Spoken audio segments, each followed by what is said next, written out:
All right, guys, we have a 96 Ford F350, new paint job.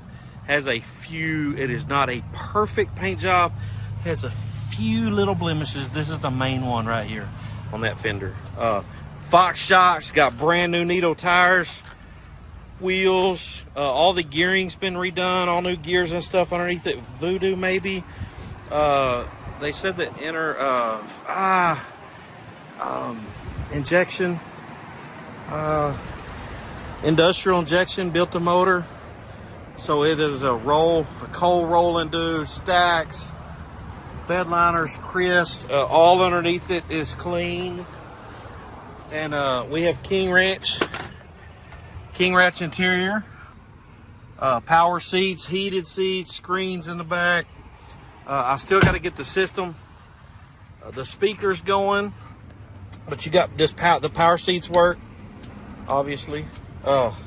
Interior looks amazing, but CB radio.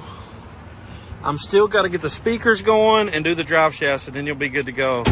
But yeah, as far as this goes, man, this is a really nice truck. This has got me more attention than any truck I've ever driven anywhere.